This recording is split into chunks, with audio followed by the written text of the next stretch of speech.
ሰበር ዜና የተፈራው ጦርነት በራያ አላማጣ በይፋ መጀመሩ ተሰማ። ህወሓት በራያ አላማጣ የሀብት ማሰባሰብና የጦርነት ዝግጅት እንቅስቃሴ በይፋ መጀመሩን ነዋሪዎች ገልጸዋል። በዚህ መሰረት ህወሓት በአላማጣ ከተማ አንድ ቀበሌ ስር በሚገኙ 4 ቀጠናዎች ላይ ብቻ 12 ሚሊዮን ብር እንዲሰበሰብ ውሳኔ ማሳለፉ አነጋጋሪ ሆኗል። ዝርዝሩን በቀዳሚነት እናደርሳችኋለን። መንግስት አቀረበ የተባለውን የቅሬታ ፎርም አንቀበልም ያሉ የአማራ የፖለቲካ እስረኞች ከአባ ሳሙኤል እስር ቤት ወዳልታወቀ ስፍራ መወሰዳቸው ተሰማ። የቀድሞ የአማራ ተማሪዎች ማህበር ፕሬዝዳንት ሲሳይ መልካሙ፣ በላይ ሲሳይ፣ ማረው ስለሽና ኮሎኔል ሰለሞን ተፈሪ በሌሊት የተወሰዱ ታሳሪዎች ሲሆኑ ከአባ ሳሙኤል እስር ቤትም ተለይተው መወሰዳቸው ታውቋል። ተጨማሪ ያለን በሳውዲ አረቢያ በሐምሌ ወር ብቻ ቢያንስ 60 ኢትዮጵያን ከእጽ ዝውውር ጋር በተያያዙ ጥፋቶች መያዛቸው ተገለጸ። መረጃውን ይዘናል። ከ9ኛ ክፍል ጀምሮ የቻይንኛ ቋንቋ ሊሰጥ መሆኑ ተሰማ። በ2019 የትምህርት ዘመን በፌዴራል ልዩ አዳሪ ሁለተኛ ደረጃ ትምህርት ቤቶች የቻይንኛ ቋንቋ ትምህርት ለመስጠት ዝግጅት የተጠናቀቀ መሆኑን የትምህርት ሚኒስቴር አስታውቋል። ተጨማሪ ያለን ከውጭ በተሰማ ሰበር መረጃ የዓለም ጤና ድርጅት ዩጋንዳ ከኢቦላ ነፃ መሆኗን አረጋገጠ። ተጨማሪ ያለን ጤና ይስጥልን የአዲስ አምባ ሚዲያ ቤተሰቦቻችን፣ ለሰዓቱ የመረጥናቸውን አዳዲስ ጉዳዮች ይዘን ቀርበናል። ከመረጃዎቹ በፊት ቪዲዮን ላይክ በማድረግ ማድመጥ እንድትጀምሩና አስተያየታችሁን እንድትጽፉ እየጋበዝን በቀጥታ ወደ መረጃዎቹ አለፍን። በቅድሚያ የተፈራው ጦርነት በራያ አላማጣ በይፋ መጀመሩ ተሰማ። ህወሓት በራያ አላማጣ የሀብት ማሰባሰብና የጦርነት ዝግጅት እንቅስቃሴ በይፋ መጀመሩ ነዋሪዎች ገልጸዋል። በዚህም መሰረት ህወሓት የሀብት ማሰባሰብና የቁሳቁስ መጠን በአላማጣ ከተማ 02 ቀበሌ ስር በሚገኙ 4 ቀጠናዎች ላይ ብቻ 12 ሚሊዮን ብር እንዲሰበሰብ ውሳኔን አሳልፏል ተብሏል። የእህልና የእንስሳት መዋጮን በተመለከተ አርሶ አደሩ ከጤፍ እስከ ማሽላ ያሉትን ምርቶች እህል ወደሚሰበሰብበት ማዕከል ወስዶ እንዲያስረክብ እየተገደደ ይገኛል ተብሏል። በተጨማሪም ለጦርነት ዝግጅት የሚሆኑ ግመሎች፣ አህዮች፣ በቅሎችና በሬዎች እንዲዘጋጁ ተደርጓል ተብሏል። የአመራርና የአግላይ ምርጫን በተመለከተ ከህብረተሰቡ ገንዘብና እህል ከመሰብሰብ ባለፈ በጦርነት ወቅት ተጎጂዎችን የሚያገለግሉና የሚያነሱ ሰዎች ምርጫ ተካሂዷል ተብሏል። እንዲሁም የጦርነት ዝግጅቱ ደርሶበታል የተባለው ርቀትና የመጨረሻ ምዕራፍ ዝግጅትን በተመለከተ በፌዴራል መንግስትና በህወሓት መካከል የድርድር ወሬዎች ቢኖርም በስፍራው የህወሓት የመጨረሻ የጦርነት ዝግጅት ጫፍ ላይ መድረሱን የዶቼ ቬለ ዘገባ ያመላክታል። ግዴታና ቅጣትን በተመለከተ መዋጮን የማያወጡ አርሶ አደሮችና ነዋሪዎች እስከ 5000 ብር የሚደርስ የገንዘብ ቅጣት ወይንም የፍርድ ቤት እገዳ ይጠብቃቸዋል ነው የተባለው። የምግብና የዝናብ እጥረት በአካባቢው ክረምቱ በተጠበቀው ልክ ባለመምጣቱ ምክንያት ድርቅ ተከስቷል።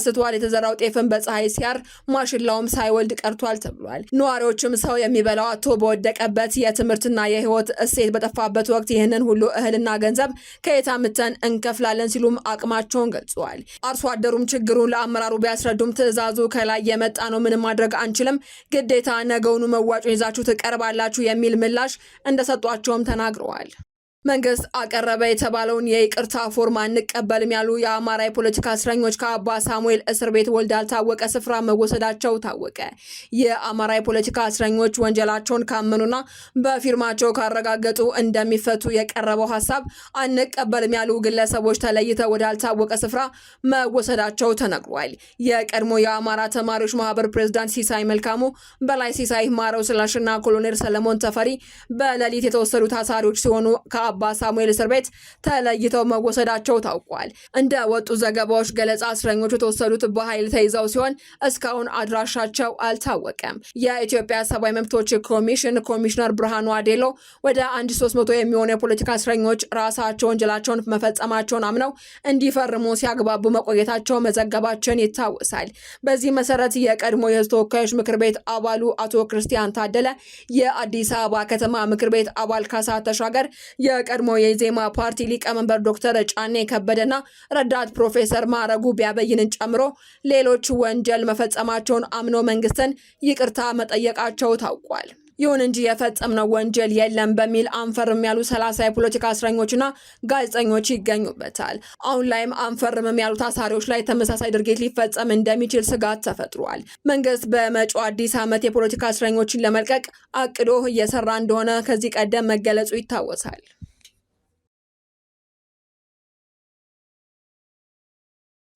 በሳውዲ አረቢያ በነሐሴ ወር ብቻ ቢያንስ 60 ኢትዮጵያን ከእጽ ጋር በተያያዘ ጥፋቶች መያዛቸው ተሰማ።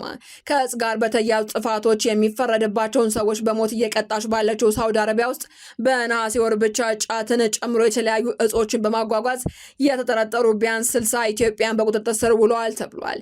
ትላንት ረቡዕ ነሐሴ 20 ቀን 2018 ዓ.ም ተጨማሪ 15 ኢትዮጵያን ከ290 ኪሎ ግራም ጫት ጋር መያዛቸው ተዘግቧል። የሳውዲ የድንበር ጥበቃ ጠቅላይ ዳይሬክቶሬት 12 ኢትዮጵያን በቁጥጥር ስር የዋሉት ጃዛንና አስሪ በተባሉ ግዛቶች ውስጥ በተካሄደ 3 ዘመቻዎች እንደሆነ ሳውዲ ጋዜጣ የተባለው የሀገሪቱ ጋዜጣ ዘግቧል። ሪያድ ግዛት ውስጥ ደግሞ የተከለከለ መድኃኒት ሲያስተዋውቁ የነበሩ የተባሉ ሌሎች 3 ኢትዮጵያን መያዛቸውንም የአልሪያድ ዘገባ ያመላክታል።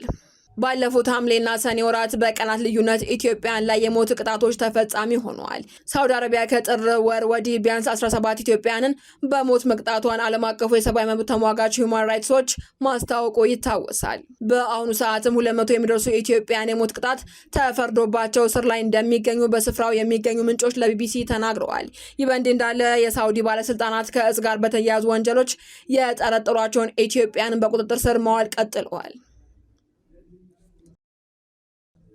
ከ9ኛ ክፍል ጀምሮ የቻይንኛ ቋንቋ ሊሰጥ መሆኑ ተሰማ። በ2019 የትምህርት ዘመን በፌዴራል ልዩ አዳሪ ሁለተኛ ደረጃ ትምህርት ቤቶች የቻይንኛ ቋንቋ ትምህርት ለመስጠት ዝግጅት የተጠናቀቀ መሆኑን የትምህርት ሚኒስቴር አስታውቋል። ከቻይና መንግስት ጋር በተደረገ ስምምነት መሰረት ትምህርቱ ከመስከረም ጀምሮ ይሰጣል ተብሏል። ቋንቋውን የሚያስተምሩም የውጭ መምህራን ለማስመጣት ርብርብ እየተደረገ ይገኛል ተብሏል። ተማሪዎችም የውጭ ሀገር ትምህርት እድል ሲያገኙ አቅም እንዲሆናቸውና በዓለም አቀፍ ደረጃ ተወዳዳሪ እንደሆኑም ለማስቻል ነው ተብሏል። ከቻይንኛ በተጨማሪም ሌሎች ዓለም አቀፍ ቋንቋዎችንም ተጠናክረው እንደሚቀጥሉ ተገልጿል። ውጭ በተሰማ ሰበር መረጃ የዓለም ጤና ድርጅት ዩጋንዳ ከኢቦላ ነፃ መሆኗን አረጋገጠ። ዩጋንዳ የመጨረሻውን የተረጋገጠ ታካሚ ከሆስፒታል በወጣ በ42ኛ ቀኑ ባለፈው ወር ቫይረሱ በይፋ መጥፋቱን ገልጻ ነበር።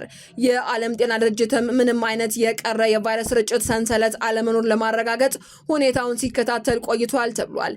ጎረቤቷ ኮንጎ ቫይረሱ መከሰቱን ካወጀችበት ከግንቦት 7 ጀምሮ ዩጋንዳ በአጠቃላይ 20 የቫይረስ ተጠቂዎችን አረጋግጣ ነበር። በምስራቅ ኮንጎ ያለው ሁኔታ በጣም የተለየ ነው። ቫይረሱ የጤና ባለሙያዎችን በከፍተኛ ሁኔታ በሚያሰጋ ፍጥነት እየተስፋፋ ይገኛል ተብሏል። በ6 ግዛቶች ውስጥም ከ2000 በላይ ሞቶችን ጨምሮ ከ4500 በላይ የቫይረስ ተጠቂዎች ተመዝግበዋል። ዜናዎቻችን አበቃን። በሰላም ቆዩ።